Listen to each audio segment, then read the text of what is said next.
Buenas noches, amigos. Ya estamos con ustedes. Hoy es jueves. Hoy nos toca el diálogo. Hoy tendremos una entrevista vía Zoom. Tenemos que utilizar este recurso telemático. Los motivos todos lo conocemos. Es la ola de esta variante del COVID que nos tiene un poco preocupados. Y hay decisiones inclusive del COE nacional y el COE cantonal. Pues no es noticia, Manta está en rojo. El semáforo rojo nos implica algunas acciones que debemos de cumplir. Pero vamos a hablar de un tema interesante. El gobierno nacional, presidido por el señor Guillermo Lasso, y el alcalde de la ciudad, el abogado Agustín Intriago, y el gobernador de la provincia sostuvieron una reunión que han dejado frutos alentadores. Cuando hablamos de esos frutos alentadores, estamos refiriéndonos a los temas de desarrollo de ciudad. Y el sistema aeroportuario, que hace 3 años, hace algunos años, una década venimos luchando por el despegue de este aeropuerto, que tenga las rutas internacionales, que sea un enlace de pasajeros, de carga. Pero bueno, vamos a hablar con el abogado Jimmy Villavicencio. Él es una persona que ha estado vinculado dentro de estas actividades y es el representante del gobierno autónomo dentro de todas estas gestiones que se han realizado. Así que es un vocero oficial. Abogado, ¿cómo está? Muy buenas noches. Muy buenas noches, don Carlos. Un gusto saludarlo y por su intermedio a toda la teleaudiencia que nos escucha, evidentemente a todo el pueblo de Manta, al pueblo de Manabí. Y estamos aquí para brindar todas las explicaciones y comentarles los hechos que se han sucedido en las últimas horas y en estos últimos días. Bueno, no vamos a mirar la historia, porque realmente nos queda debiendo el tiempo allí, pero en mayo del 2019, en la capital de los ecuatorianos, recordamos esa carta de intención que el ministro Coriano entregó al gobierno nacional sobre las opciones de administrar el aeropuerto de Manta por su posición estratégica, que ya todos conocemos. Desde mayo de 2019 se vienen haciendo estas gestiones, pero la reunión de ayer como que da una aproximación, como que es un puente. ¿Cómo lo percibe usted, abogado? Bueno, mire, la base de los problemas en el Ecuador, fuera de lo que es Quito y Guayaquil, ciudades a las que respeto y amo como ecuatoriano que soy, pero todo lo que ocurre en el Ecuador fuera de los 2 centros de mayor desarrollo y también en Cuenca es el mismo, es decir, un abandono, un abandono de la centralidad. Y no me refiero al presidente Lasso, me refiero al sistema de gobierno. Porque independientemente de quién haya presidido este país, ciudades y provincias como Manabí, ciudades como Manta, como el resto del país, a excepción de las 3 nombradas, siempre están en un segundo plano de la decisión de la centralidad. El problema del abandono de estas provincias, de estas ciudades, este tipo de ciudades, es que existe un sistema de gobierno al que yo siempre lo llamo colonial, donde la centralidad se preocupa de lo que pasa en esos centros donde está el poder económico y político, y donde lugares como Manta se quedan relegados a segundo plano y nos toca hacer sendas gestiones, permanentes gestiones para la consecución de los elementos, de los hechos de desarrollo que necesitamos. Entonces, un poco, yo digo que la responsabilidad frente a un sistema caduco, colonial, del pueblo, en este caso del pueblo de Manta, evidentemente representado por el señor alcalde, de la población de Manabí, descansa sobre sus representantes y sobre sus ciudadanos.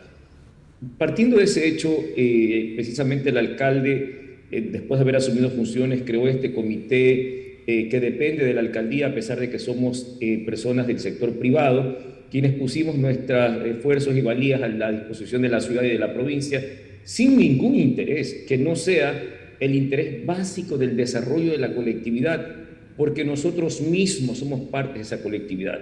Entonces, dentro de ese marco, empezamos con una lucha permanente de insistencia, de llamar la atención del gobierno central, y empezamos nuestra acción en su momento con el presidente anterior, el presidente Lenín Moreno que salió, y ya para ese entonces habíamos logrado la atención del gobierno central de la época y que se nos considerara dentro del proceso de negociación solamente con voz pero sin voto.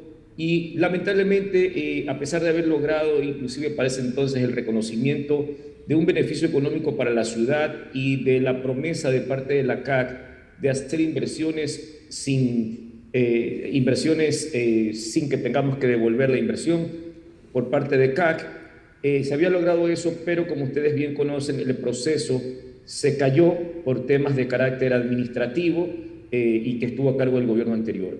A partir de que eso pasó, nosotros no desistimos y hemos tenido sendas reuniones en Manta, en Quito, en Puerto Viejo, con el ministro, con el gobernador, junto con el alcalde. Es decir, hemos hecho todo un seguimiento y tengo que agradecer realmente el maravilloso equipo que tenemos alrededor, gente de muy buena voluntad, con muchos contactos, que al final del día logró, junto con el alcalde, lograr el interés del presidente, quien evidentemente muchas veces se concentra en temas de otro tipo y en esta ocasión pues logramos su atención y finalmente eso terminó con una reunión vía Zoom que originalmente estuvo previsto que sea en persona, pero lamentablemente la gravedad de la situación de la variante Omicron del COVID hizo que el presidente desistiera de una visita física y se realizó esta reunión vía Zoom, de la cual quizás después de sus preguntas le daré detalles, pero lo que sí quiero decir es que a pesar de que esto se lo mira como un logro, que sí lo es evidentemente, a veces se desconocen los otros logros que hemos venido ya realizando alrededor del aeropuerto en otras áreas y que se las pretendo comentar después de sus preguntas. Pero ¿por qué se dan estas cosas? ¿Por qué finalmente un presidente, un gobernador coincide con un alcalde? Por la voluntad del alcalde, por la voluntad de un comité, pero también por la voluntad de un pueblo. Porque si bien nosotros somos motivadores, hay que reconocer que la prensa, por ejemplo, manabita, ha jugado un papel fundamental. Muchos movimientos cívicos ni siquiera relacionados con nosotros han jugado su papel. Pero eso es lo que decide la historia de los pueblos. Precisamente el involucramiento de sus poblaciones. Nosotros podemos tener, o no nosotros, por lo menos particularmente yo no los tengo, pero pueden haber diferencias entre grupos. Pero a la hora de luchar por temas que son comunes, todos debemos empujar en el mismo sentido. Entonces, y es lo que he sentido en este momento. Usted dice que hay una experiencia válida, útil, porque entonces ha sido un trabajo de equipo, ha sido ciudadanía, sectores políticos, sectores oficiales, sectores gubernamentales. Se logró llamar la atención. Permítame hacerle una pregunta. La disposición del presidente apenas retorne de su viaje oficial, debe de estar lista la documentación para la sesión. Jurídicamente hablando, usted es abogado, conoce el tema. ¿Se puede establecer en tan pocos días la documentación respectiva que sustente legalmente o jurídicamente la cesión o el traspaso? Bueno, mire, lo que más llama la atención alrededor del aeropuerto, a pesar de que hay otros temas muy interesantes, es precisamente este proceso de concesión o intención de concesión. Para esto, lo que debo aclarar es que el presidente lo que tiene es la decisión política, y eso es fundamental, porque si no hay la decisión política del presidente, sus ministros, sus viceministros, sus directores no actúan. Debo de recalcar que inclusive en su momento el ministro Cabrera tuvo la buena intención, al igual que el subsecretario de Transporte Aéreo, de llevar adelante este proceso, pero hay una maraña burocrática increíble en las alturas que necesita la voluntad política del jefe superior, que es el presidente de la República, donde él instruya y ordene. Adicionalmente, el gobernador estuvo al final del día entonado con esta causa y fue el vínculo final para lograr la reunión que ya el presidente, producto precisamente del reclamo de todo un pueblo, prestó atención y a partir de ahí el gobernador actuó de una manera correcta y gracias a toda esa sinergia se logró este propósito. Ahora, habiendo la decisión política, lo que ha hecho el presidente es disponer, ordenar tanto al ministro de Obras Públicas, al señor gobernador, al director de la DAC y al secretario de la Administración Pública, el señor Iván Correa, para que a partir de la decisión política, de la orden del presidente, se tenga que emitir o hacer el encargo que le corresponde legalmente a la Dirección General de Aviación Civil. Porque aunque el aeropuerto es propiedad del Estado, este es propiedad del Estado a través de una entidad pública, y esta entidad pública es precisamente la DAC. Quien tiene hoy día la delegación para poder negociar es la DAC. ¿Qué es lo que tiene que hacer la DAC bajo el direccionamiento de las autoridades previamente mencionadas? La DAC lo que tiene que hacer es emitir el acuerdo y pasarnos a la ciudad de Manta, es decir, a la alcaldía, a la institucionalidad de la ciudad, pasarnos la facultad negociadora. Esto es más o menos como lo equivalente a un poder, como cuando usted, el dueño de una cosa, le encarga mediante poder la ejecución de un algo. Este algo, en este caso en particular, es llevar adelante la negociación con la CAG, pero con el plus de que esta negociación, el producto completo, a diferencia del principio, quedaría totalmente... Abogado, permítame, por favor. Entonces estamos hablando que se va a insistir entonces con Korea Airport Corporation. Las negociaciones van a ser, o estamos hablando de la posibilidad de una licitación internacional para que se convoque a otros oferentes que estén interesados probablemente. Mire, en principio existe un compromiso del gobierno del Ecuador con el gobierno de Corea, y en principio esa es la negociación que está en curso. Esa negociación en curso, digo, en principio se nos encarga el continuarla, el cerrarla y evidentemente obtener el mayor de los beneficios, tanto en la negociación, tanto en el contrato en general como en sus resultados.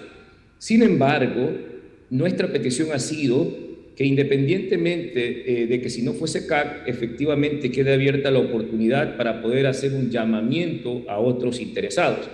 Debo de recalcarle que hasta el momento no ha existido ninguna oferta por parte de otro interesado en firme. Anteriormente existieron algunos rumores sobre presuntos interesados, o se habló de interesados desde hace muchos años atrás, pero al final del día el único interesado en firme sigue siendo la CAC.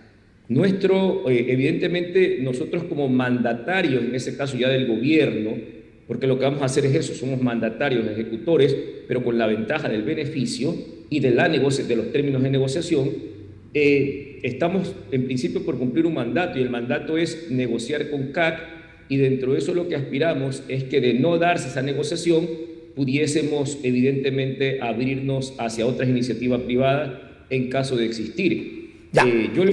Entonces, ¿qué va a pasar si CAT tiene una propuesta también para la ciudad de Guayaquil? El tema de Aular. Siempre estamos en competencia. Recordemos el tema del puerto. Usted conoce mucho más del puerto. Usted conoce mucho más de cerca el tema portuario. Hay algunas dudas que se centran sobre aquello. Y esas dudas que realmente no son pesimismo. No podemos confundir el pesimismo con las experiencias que hemos vivido y de las cuales hemos aprendido. Por eso hay niveles de desconfianza. Por ejemplo, cuando usted señala que jurídicamente la Dirección de Aviación Civil debe establecer todas las especificaciones o las bases para poder llevar adelante esta sesión, recordemos que ellos en el gobierno anterior emitieron un informe favorable, y cuando se cambió el gobierno el informe fue desfavorable. Y entonces nos quedamos nosotros ahí impávidos. ¿Cómo es posible que de la noche a la mañana se pueda cambiar un informe que tiene un carácter eminentemente técnico y jurídico? De ahí parte la duda. Bueno, mire, gracias por su pregunta, es muy interesante. En primer lugar, recordemos que el proceso anterior se cerró, y este es un nuevo proceso que efectivamente tiene bases referenciales que han venido trabajándose desde el año 2014, increíble, mire usted cuántos años y ni siquiera se llegó a concesionar todavía el aeropuerto. Pero fuera de eso, hay bases referenciales, pero un nuevo proceso permite que nosotros estemos en capacidad de mejorar las bases. Y tenga usted la certeza absoluta que uno de los condicionamientos principales que tendrán es que en el evento en que la CAC tomara la decisión de administrar otro aeropuerto, sería una causal de terminación inmediata. Nosotros en Manabí, porque esto es Manabí, el aeropuerto es de Manabí. Y en esta ciudad de Manta no estamos dispuestos a jugar ni que nos las vengan a jugar nadie, en el sentido de que si alguien se compromete a administrar el aeropuerto, lo viene a sacar adelante, junto con esta ciudad, y viene a luchar y viene a competir dentro de un mercado abierto. No podríamos permitir que un mismo administrador pretenda administrar otro aeropuerto sabiendo que sería en detrimento del nuestro. Eso sería definitivamente, eso es una condicionante fundamental para poder calificar al operador. De no cumplir con ese requisito, definitivamente, sin importar quién sea, no calificaría desde nuestro punto de vista. Perfecto, perfecto, abogado. Debo ir a un corte comercial, permítame ir en un momento a un corte, y cuando retornemos vamos a hablar de lo que usted plantea. Nosotros podemos mejorar la oferta, porque es la oferta la que tiene que llamar la atención, y de eso vamos a hablar con nuestro invitado de hoy, el abogado Jimmy Villavicencio. Amigos, luego de un instante retornaremos.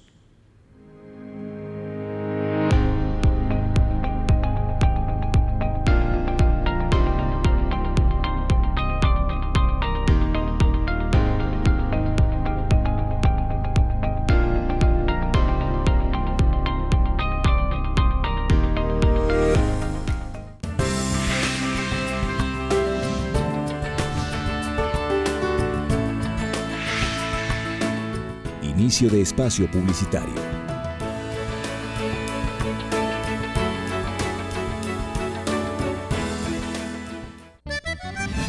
Llegó al Manaba, yo me siento orgulloso de esta tierra que agrada, a todos les informo, porque soy Manaba. Siempre llego a tu casa, todas las mañanas, llevándoles noticias, ay, porque soy el Manaba. Soy el Manaba, soy el Manaba, soy el Manaba, soy el Manaba.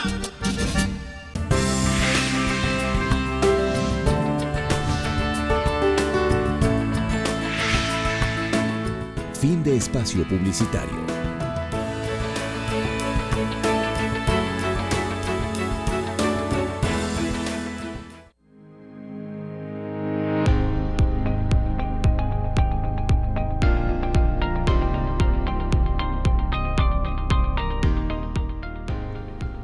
Estamos en el diálogo del jueves, amigos. El abogado Jimmy Villavicencio nos acompaña y comparte con nosotros esta interacción. Entonces, le consultaba, le formulaba la pregunta, ¿podemos mejorar la oferta para hacerla más atractiva o buscamos una opción con una licitación internacional que nos pueda promover? Pero se requieren recursos. Y allí nos preguntamos, ¿el gobierno autónomo tiene la capacidad económica como para poder plantear la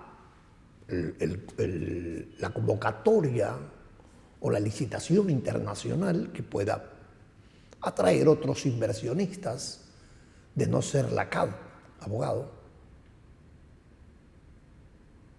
El audio.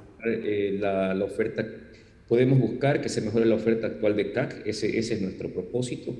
Tenemos, obviamente, que por mandato que se nos está confiriendo, tratar el tema, evidentemente, con CAC, pero como he dicho, hemos buscado también la oportunidad de que en el evento de que no se ajustaran a esos mejoramientos, tener la posibilidad, pues, de buscar otros ofertantes. Ahora, miren, yo diría que afortunadamente en este asunto el alcalde no está solo, no hay que dejarlo solo.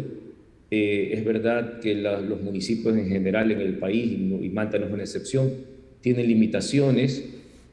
Obviamente hay un grupo de personas que estamos atentos a buscar cómo apoyar este proceso, y la ciudad de Manta está preparada para hacerlo. Dentro de nuestro equipo hay gente ad honorem de altísimo nivel y conocimiento. Al alcalde le tocará hacer evidentemente el comité técnico oficial dentro del municipio, pero cuenta con un cuerpo de consultores gratuitos de alto nivel que realmente le costaría mucho dinero si tuviera que pagarlo. No lo va a pagar y creemos que tenemos para ese sentido el personal suficiente como para poder promocionar y inclusive buscar otras alternativas. Además, como siempre he dicho, sí, el alcalde es una persona con mentalidad abierta en este sentido, este comité está abierto y siempre serán bienvenidos todas aquellas personas y entidades que remen en el mismo sentido y en beneficio de la ciudad. Lo que no buscamos, no lo hemos hecho ni lo vamos a hacer nunca, es confrontaciones internas que nos debiliten. Al contrario, siempre vamos a estar trabajando en el sentido positivo y abiertos porque creo que se demuestra que cuando hay unidad se pueden lograr grandes cosas. Así que nosotros estamos preparados para enfrentar el reto. Y cuando hablamos de preparados, estamos hablando de todos los recursos, no solamente, como usted lo señalaba, humanos, también económicos o financieros, tecnológicos y de pronto promocional, ¿no? Como que de pronto estamos viendo un rock show o un data show, es decir, lo que se requiere en promoción internacional para llegar allá. Claro, obvio, pero además también tengo que decirle algo, ¿no?, que es importante.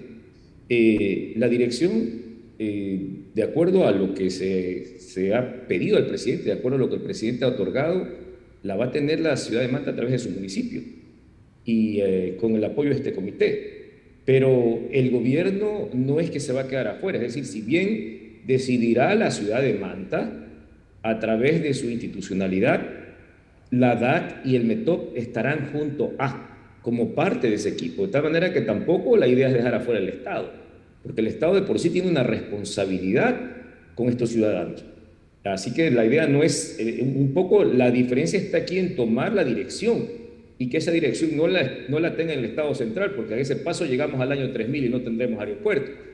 Pero no significa que se le va a quitar la responsabilidad o la corresponsabilidad de participar tanto en las decisiones finales dentro del marco de lo que estamos hablando, como en el hecho de que el mismo gobierno tenga pues que en su momento, junto con el municipio, si es necesario, entrar a una proveeduría de fondos, independientemente de que, vuelvo y repito, hay un gran sector privado colaborando de manera espontánea, gratuito y con el solo hecho de entender que el funcionamiento del aeropuerto generará y multiplicará los beneficios para todos en general y dentro de esos beneficios todos nosotros como parte de un solo pueblo. De tal manera que la única forma de sacar adelante estas iniciativas es, vuelvo y repito, con el esfuerzo de todos, ¿no? Y sobre todo tiene que haber capacidad de gestión y creo que en este equipo sobra capacidad de gestión. Es decir, si hay un consenso.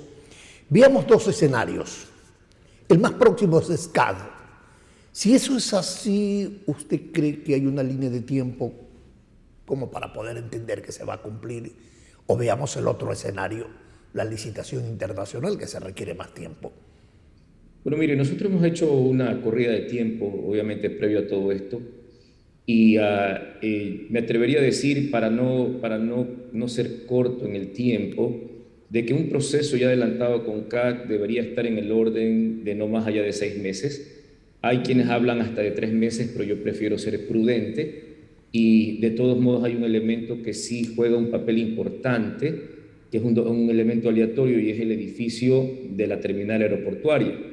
Este también, como usted sabe, estuvo abandonado y fue otro de los frentes de lucha. Hoy lo están trabajando finalmente y la idea es que la delegación también coincida con la entrega ya del edificio terminal totalmente terminado. Porque este edificio evidentemente es la casa desde donde operará el delegatario, inclusive son condicionamientos, por ejemplo, como para calificar los vuelos a Galápagos. De tal manera que yo siempre digo que esto es un todo. Hay ciertos condicionamientos que tienen que irse dando a la par y por eso me atrevería a decir que una concesión con CAC debería estar en el orden de los 6 meses. Caso contrario, a pesar de que algunos de nuestros analistas también opinan que apretando los tiempos podríamos estar en 8 meses, yo me atrevería a decir que una delegación con externos bien trabajada debería estar en el orden de 1 año. Eso es en mi opinión particular. Ahí, repito, tengo opiniones que consideran de técnicos muy entendidos en la materia, que pueden acortarse los tiempos. Yo prefiero poner prudencia y agregar un poco más de tiempo, porque a la final hay tantas variantes en este país, tantas cosas que aparecen que muchas veces se salen del control de la planificación que uno tiene o de las buenas intenciones que uno puede tener, de tal manera que es importante tomarse los tiempos suficientes, no extralimitarse, pero tampoco disminuirlo de tal manera que se termine incumpliendo con lo que se indica. De Mire, hecho, si usted nota, el error del gobierno reconocido por el ministro anterior fue el haber tratado de acelerar un proceso en el cierre del gobierno anterior, lo que ocasionó saltarse pasos. Si ellos hubiesen llegado hasta cierto punto, el siguiente gobierno hubiese completado el proceso y ya estaría concesionado. y de eso quería referirme porque hemos aprendido con el dolor, y es un término que a muchos no nos encanta ni nos agrada, ¿no? Pero hemos tenido experiencias, ya se le cedió al gobierno autónomo la oportunidad para mejorar, para licitar el puerto de Manta en administraciones anteriores. Y los resultados no fueron alentadores. Probablemente ese aprendizaje nos dio un conocimiento que nos va a permitir tomar fuerza y concretarlo ahora. ¿Qué opina usted al respecto? Bueno, mire, yo creo que Manta perdió su momento histórico cuando el aeropuerto ya estuvo en manos de un burgomaestre de la época. Lo mantuvieron por 3 años, ya en esa época en concesión plena. Porque mire usted que hay una gran diferencia entre la concesión de esa época y la de ahora. Para esa época, los aeropuertos del país se podían concesionar completos, es decir, con bienes, con terrenos, con edificios. Hoy ya la Constitución del 2008 no lo permite y lo que se delega son las gestiones únicamente. De tal suerte que, sin embargo, quienes tuvieron la responsabilidad de la época tendrán sus razones por qué no lo hicieron. Tal vez consideraron que la administración directa les era más conveniente para el momento. Hoy probablemente vivamos otra realidad y, como ustedes hemos aprendido, aquí no estamos para satanizar ni culpar a nadie. Yo creo que cada uno tiene su momento, sus aciertos, sus errores. Creo que han tenido virtudes también, hay gente valiosa.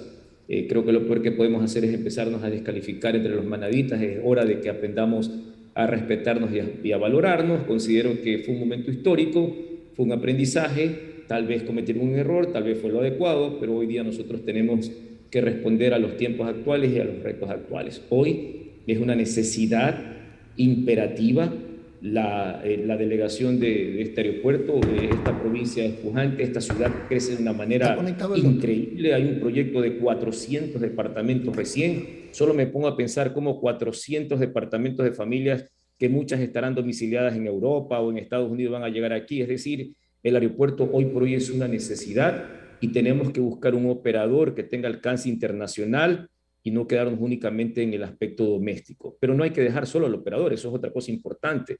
Es un error pensar que viene un operador y lo vamos a dejar solo. En realidad, la sinergia entre la ciudad, los ciudadanos y el delegatario siempre será muy importante. Bueno, así lo entendemos nosotros. Siempre será grato conversar de estos temas. Yo le quería consultar algo. ¿La experiencia del puerto también nos dio aprendizaje o no? Por supuesto, por supuesto. Miren, yo siempre lo he dicho públicamente porque creo que dar marcha atrás y tumbar algo, volver a construirlo es complicado.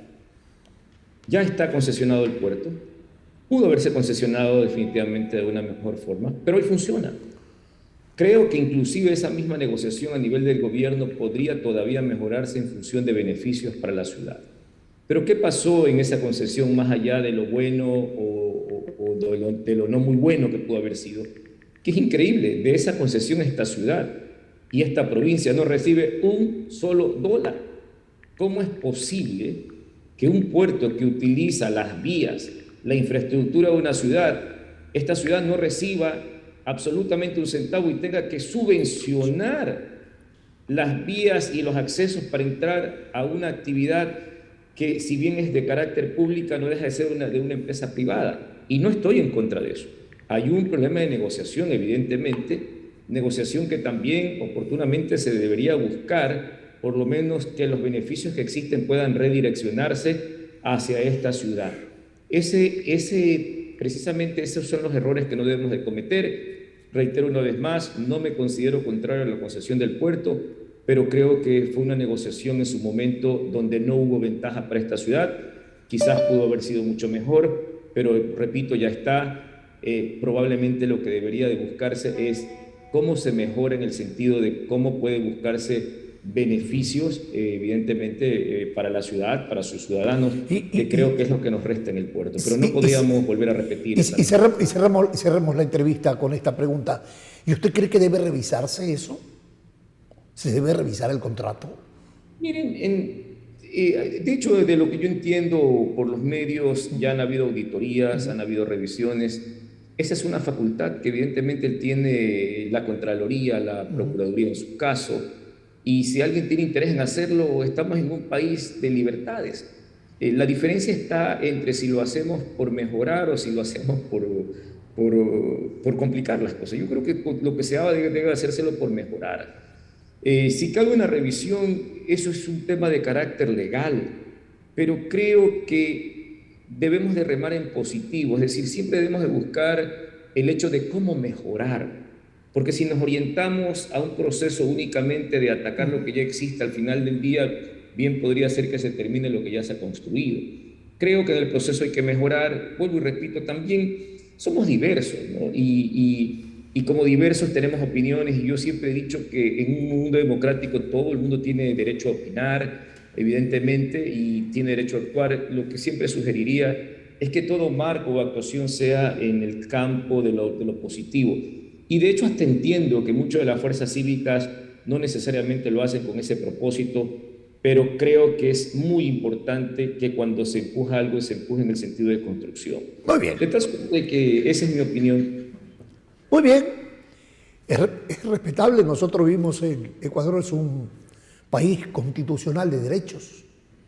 Todos tenemos ese derecho a libertad de opinión, de expresión, de pensamiento, aunque a veces se soslaye que algunos. Lo que pasa es que todavía no entendemos la relación derecho y deber. Cuando ya entendamos nosotros que para tener derechos debemos cumplir deberes, entonces yo creo que la sociedad va a mejorar mucho más.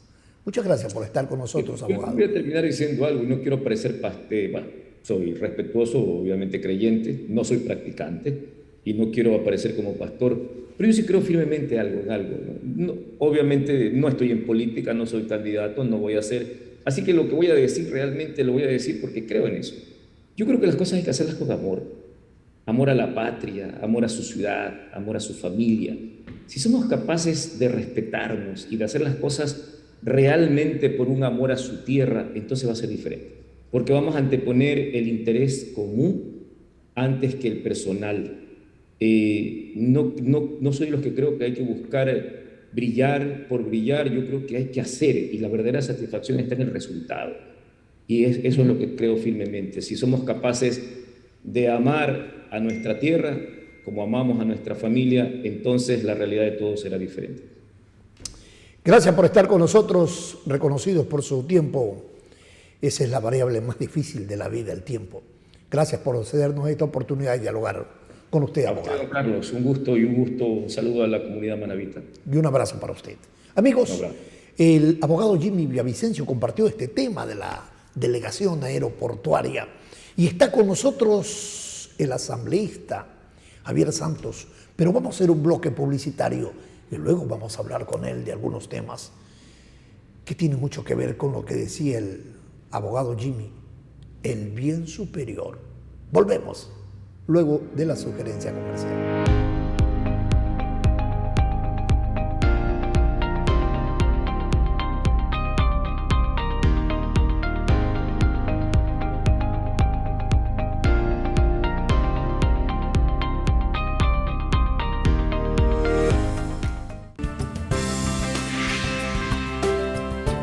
Inicio de espacio publicitario.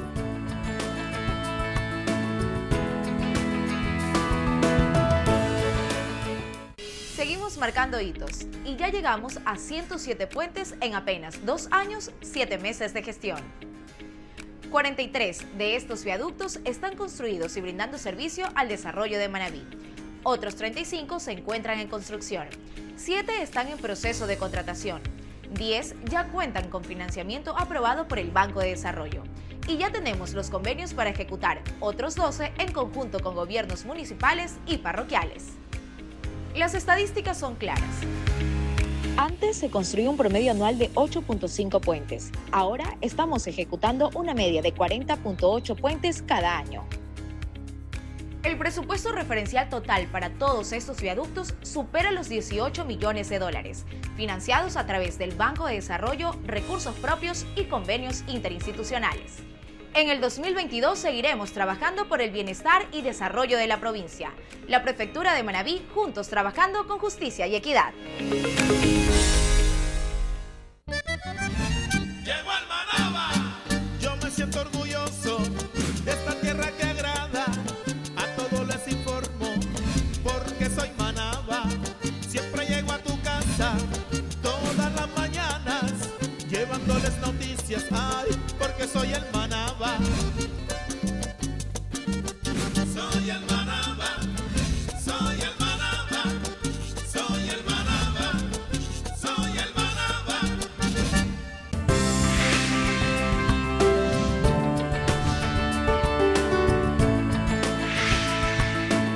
Fin de espacio publicitario.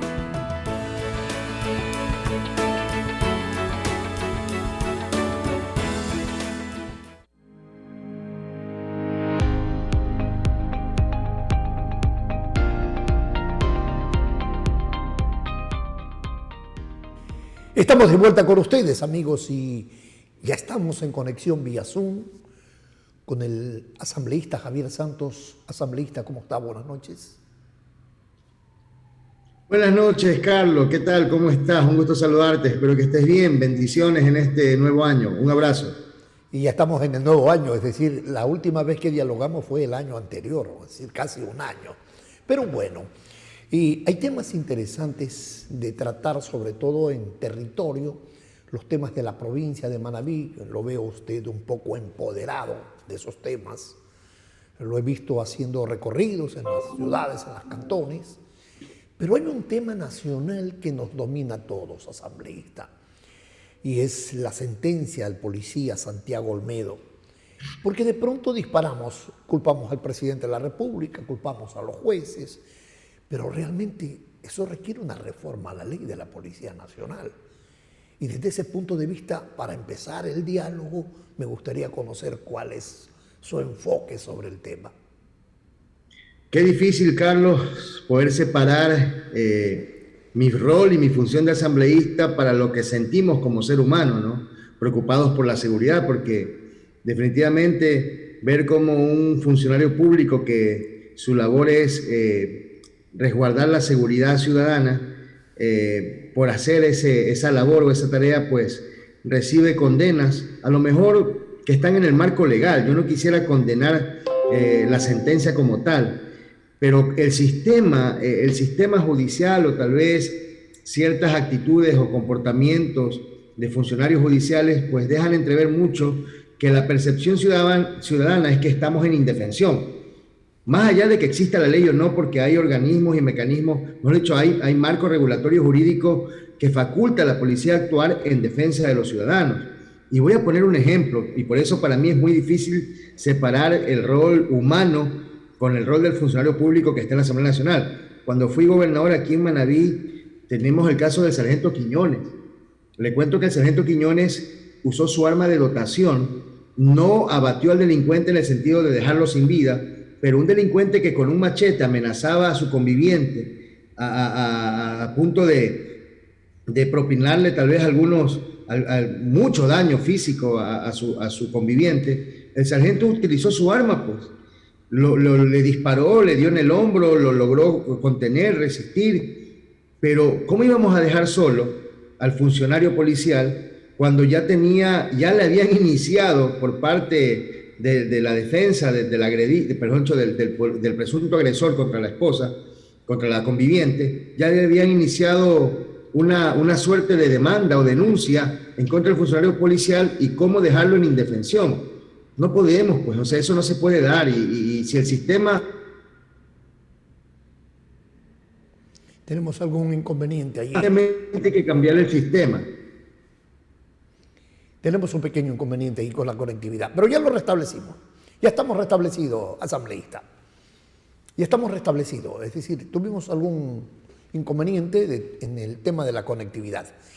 Hay una pregunta, hay muchas preguntas, pero la más importante es si el 2008 se aprobó la Constitución en Montecristi, recordemos que la ley, porque esta es una ley orgánica de la Policía Nacional, fue sancionada como la Ley 109, pero que tuvo una modificación, una reforma en agosto del 2008. Ahí están las funciones de esta ley orgánica de la Policía Nacional. Entonces, si entró en vigencia la constituyente en octubre del 2008 y la ley orgánica fue modificada en agosto de ese mismo año de la Policía Nacional, la pregunta es, ¿esas modificaciones, esas reformas entraron en vigencia, asambleísta? Bueno, deberían haber entrado en vigencia. El problema no es ese, el problema es que recuerde que estamos en un nuevo proceso, en una nueva Asamblea Nacional, y cuando tenemos leyes que se contraponen, cuando se busca sopesar qué derecho es más importante, si el derecho a proteger la vida o el derecho del presunto agresor, digo presunto porque a lo mejor no logra perpetrar el hecho, obviamente ahí entramos en una dicotomía jurídica, en una ambigüedad legal que solamente inquietud. Sin embargo, no es la excusa. Yo creo que no es la excusa decir no hay marco jurídico. Creo yo que lo importante en este rato es resolver la situación. Por eso es que yo manifestaba, Carlos, que separar estos roles es muy complicado. Tenemos una ley orgánica para el uso progresivo de la fuerza que se está tramitando en la Asamblea Nacional y que aspiremos que este año pueda ser promulgada. Cuando digo promulgada es porque está en socialización, en fase de socialización, que es una ley que pretende unificar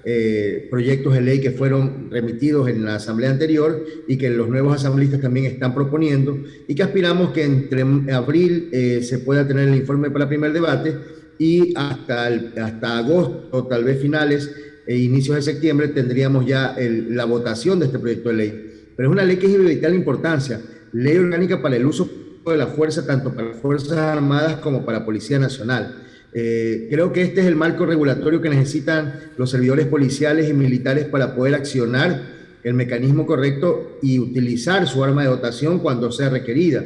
Que no ocurra lo que ocurrió en Ibarra, cuando en presencia de uniformados un presunto agresor agrede a su conviviente y la elimina frente a todo un contingente policial, o cuando las Fuerzas Armadas custodian los mares territoriales y de repente no pueden usar su arma de dotación frente a piratas. Que esta ley tiene que tratar más allá del integral penal. Y hay un tema aquí, porque estamos hablando de la urgencia del tratamiento de la ley, porque el mensaje de esta acción es sencillo, bajo cualquier lógica que se quiera entender el asunto, es que estamos protegiendo el delito, que estamos sancionando a quien está para garantizar la paz, la seguridad ciudadana, eso dice la ley orgánica.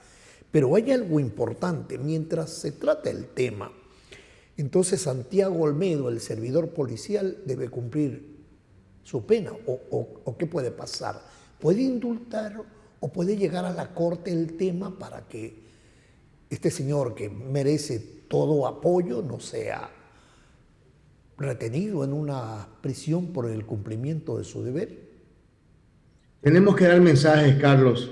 Hay que dar mensajes contundentes a la ciudadanía. La seguridad ciudadana también tiene mucho que ver con la percepción ciudadana de seguridad. Y en ese sentido, pues, estamos dando los mensajes equivocados cuando un servidor policial, por hacer uso de los mecanismos que él tiene para defender la vida, de repente es sancionado, más allá de revisar los antecedentes. No es el primer caso. Yo quisiera, digamos que estamos equivocados y tal vez el policía de Santiago Olmedo se equivocó, digamos que se extralimitó, digamos que la sentencia es positiva, pero ¿y el resto de casos? Porque no es el primero, Carlos. 900 expedientes policiales donde ellos tienen que defenderse porque Derechos Humanos les inicia procesos investigativos por su comportamiento ante el combate a la delincuencia. Entonces, ante esto, pues no es el principio exhaustivo, y para eso justamente son las reformas a la ley, pero insisto, esto es de percepción, la seguridad ciudadana es de percepción y también tenemos que dar los mensajes correctos. Si este va a ser el factor común denominador, pues obviamente tenemos que cambiar la forma como se están llevando los procesos y el sistema como tal también revisarlo. Cuando hablo del sistema judicial en su conjunto, ¿no? ¿Y usted es partidario que se revise? ¿Hay esa tentativa en el Pleno por tratar el tema? Totalmente, hay la urgencia de tratarlo. El tema de la seguridad forma parte de la agenda legislativa y en la Comisión de Seguridad y Soberanía del Estado pues se están tratando estos temas y otros más, como la crisis carcelaria, como los delitos que se cometen por el crimen organizado y ahora el tema del uso progresivo de la fuerza tanto para funcionarios policiales como militares. Entonces es parte de la agenda y ahora se convierte en parte de la urgencia. Y digo urgencia porque estos días han sido noticias condenables cuando un ciudadano extranjero es abatido, tal vez es asesinado en el Cerro Las Peñas, en Guayaquil, cuando vemos aquí en Manabí que un funcionario policial también abate a delincuentes y ahora tiene que defenderse también porque definitivamente hay procesos que no se les está brindando como Estado. Entonces son temas que ahora se vuelven urgentes y que ahora nos toca a nosotros considerar. Sin embargo, ¿qué hacer con el compañero policía Santiago Olmedo? Pues que se revise el caso. El presidente creo que ha manifestado, el presidente de la República, que puede hacerlo, ha considerado un indulto.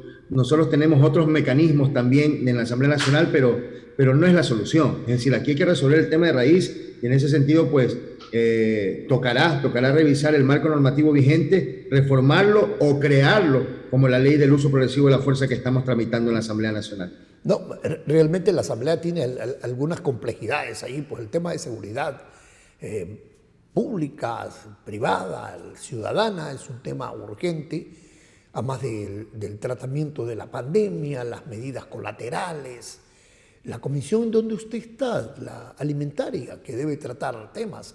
Y miremos un poco la agenda de provincia. Yo creo que ya tratamos el tema de la seguridad. Miremos un poco la agenda de provincia, señor asambleísta.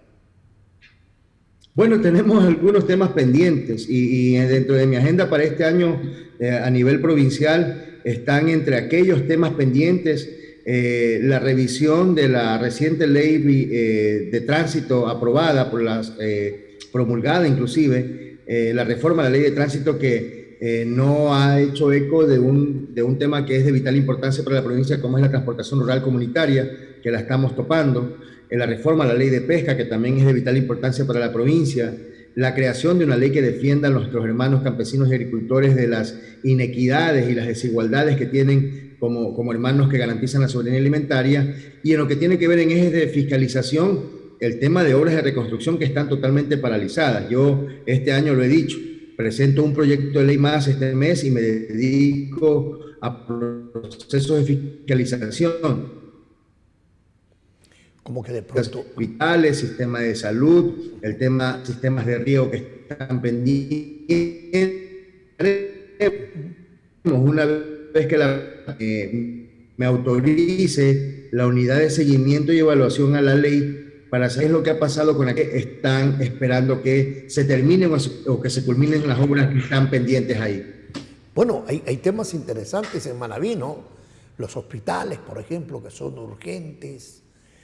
Nosotros tenemos la vía Manta-Coliza, que se ha convertido en una vía de la muerte. Alguien le puso así, la carretera de la muerte. Bueno, yo diría que es un poco con hipérbole el término, pero en todo caso son los temas. Pero Manabí, sus condiciones, por ejemplo, sus zonas agrícolas, su atención de vías, todo aquello amerita una observación. ¿Cómo está usted frente a esos retos? Bueno, primero que no tengo dependencia ni condicionamiento. Usted sabrá que soy crítico cuando tengo que serlo y apoyo las gestiones o las iniciativas cuando tengo que apoyarlas. No tengo ningún condicionamiento para no iniciar procesos de fiscalización. Ya lo he iniciado de esa manera. Los hospitales, las vías, las facilidades pesqueras, todo lo que tenga que ver con procesos de fiscalización y obras de reconstrucción son los temas que estoy revisando, más allá de aquellos temas que también son de vital importancia como insumos médicos, medicamentos, desabastecimiento en los hospitales, que también lo estoy tomando en consideración. Y un tema que hoy me llegó una información importante, que es el tema del aeropuerto de Manta, que también lo estoy revisando, y que ya me llegó una actualización a la información solicitada al Ministerio de Transporte y Obras Públicas. El hecho de que tengamos algún contacto con los ministros no significa que vamos a condicionar nuestra tarea a compadrazgos o a componendas, no, al contrario, estamos siendo muy críticos y en ese sentido, pues, seguiremos siendo ese puente entre la ciudadanía y quienes tienen que ejecutar la política pública. Así que yo aspiro, Carlos, como se lo dije hace un momento, es que solamente me autorice ya la Presidenta de la Asamblea la creación de la unidad de seguimiento y evaluación a la Ley de Solidaridad, y empiezo mi tarea de revisión de si la ley que se creó en su momento y lo que recaudó cumplió su objetivo o no. Es evidente que en algunos casos no, pero hay que ser muy técnicos, objetivos, coherentes, y cuando tengamos los resultados del informe de la evaluación, tomaremos las medidas pertinentes, ya sea remitir a Contraloría o a Fiscalía General del Estado si existiesen indicios de responsabilidad penal al respecto. Desde luego, el tema de los hospitales de Manabí es un tema... Bueno, nosotros podemos cantonalizar el tema. Por ejemplo, Manta. El tema de Manta es un poco serio, ¿no? El hospital, las condiciones como se atiende. Esta no es una ciudad solo de 226.000 habitantes, porque tenemos la zona sur, que es una gran influencia. Todas estas personas vienen a hacerse atender al hospital de Manta. Montecristi, Jaramijó, es decir, estamos hablando de una población considerable. Y tenemos un hospital que en estos momentos está en vagones, y que no hay respuesta porque se había señalado que a finales del 2001 se terminaba el hospital y se habla de que hay apenas un 70%, es decir, ahí hay tema para... Pude ver una noticia reciente, querido Carlos, disculpe que lo interrumpa, en la que el presidente parece que se reunió vía remota o virtual con el alcalde de Manta y el gobernador de la provincia de Manabí. Pude leer esa noticia en donde supuestamente, o digo presuntamente, hubieron buenas noticias para la provincia, porque el presidente dispuso que se dé viabilidad a todos estos temas pendientes como la vía Manta-Coliza, el aeropuerto, el hospital. Lo que me preocupa es que en el reportaje no vi plazos, y a mí me preocupa cuando un funcionario público no se pone plazos, porque está bien, la voluntad existe, ¿sabe qué? Resuelve el tema de la vía, resuelve el tema del hospital, resuelve el tema del aeropuerto. ¿Pero cuándo? Pues? Porque es importante conocer, cuando uno es funcionario público y sabe que puede resolver un tema, yo me autopongo plazos o me autocritico diciendo, ¿sabe qué? Esto lo resolvemos en 3 meses, en 1 mes, en 15 días y ya vamos a tener resultados de esto. No nos pueden decir, no es que estamos evaluando porque recién estamos conociendo. Claro, ya son 8 meses de gestión. La Asamblea también tiene 8 de gestión y se le exige resultados. Entonces al gobierno también hay que decirle, ya llevan 8 meses de gestión y es hora de exigir resultados. Pero bueno, no estamos para poner el pie a nadie, estamos para coadyuvar y resolver los temas. Que nos digan cuáles son las soluciones y cuándo se van a entregar estas soluciones. Porque es muy fácil decir, oye, te delego a ti para que resuelva. ¿Pero cuándo? Pues, o sea, si no hay la voluntad política o no hay las condiciones, es mejor decirlo de frente. No tenemos y ya veremos cuándo resolvemos. Pero no podemos simplemente decir, vamos a resolverlo, temas que ya tienen años ahí pendientes y que no se vayan a resolver de una forma u otra. Yo aspiro, entre otras cosas, que estos temas se resuelvan lo más pronto y sobre todo que se comprometan con tiempos, plazos y soluciones concretas, que es lo que necesitamos en la provincia de Manabí. Yo tengo gran relación con el Ministerio de Transporte y Obras Públicas, no lo he llamado, después de fin de año lo llamé por los temas de la vía Manta-Coliza, no me ha contestado, le volveré a insistir nuevamente con este tema y aspiro que hayan compromisos serios poniéndose plazos, autoevaluándose y nosotros también evaluando nuestra efectividad de la gestión que podamos hacer. ¿Pero usted confía en la palabra del presidente, señor asambleísta? Confío en su intención, o sea, confío en que tiene la intención, pero aspiro también que esa intención se vuelva real cuando él disponga tiempos y plazos a sus ministros. A ver, me lo resuelves en 15 días, me lo resuelves en 1 mes. O sea, no podemos permitir, yo voy a pensar como gerente de una empresa.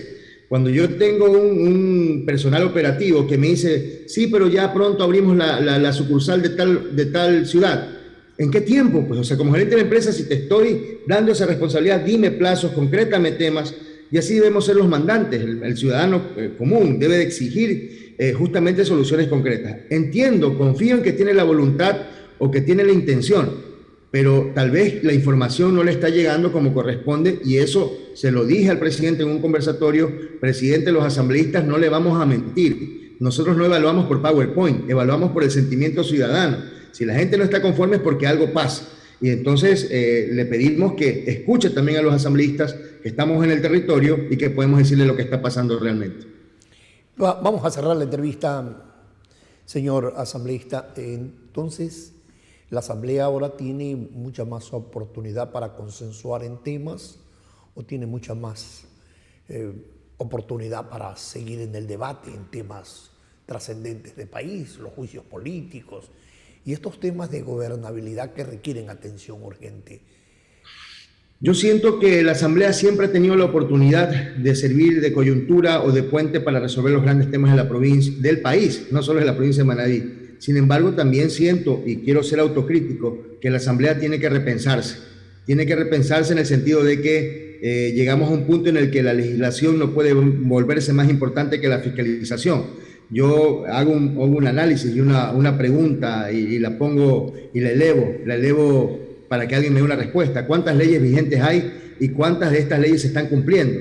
¿Y quiénes no las están cumpliendo?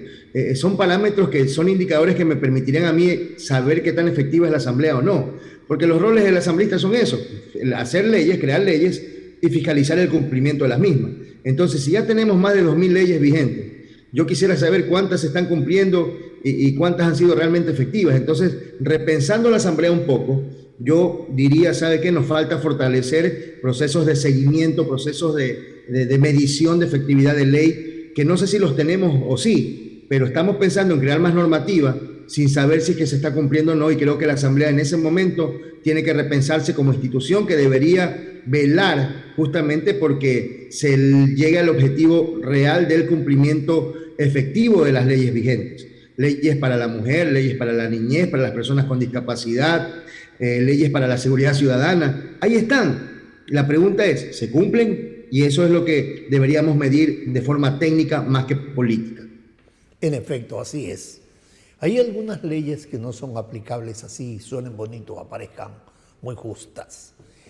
Gracias por estar con nosotros, asambleísta. Siempre será importante estar en contacto con usted y conocer de cerca sus actividades y la visión que tiene con relación a Manabí y al país. Gracias por estar con Carlos. nosotros. Un abrazo y nos estamos viendo pronto. Que tenga éxito. El éxito suyo es el éxito de la provincia y del país. Amigos, vamos a cerrar nuestro diálogo de este jueves 20.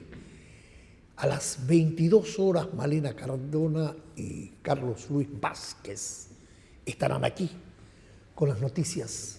Con nosotros, si Dios lo permite, el próximo jueves. Feliz noche.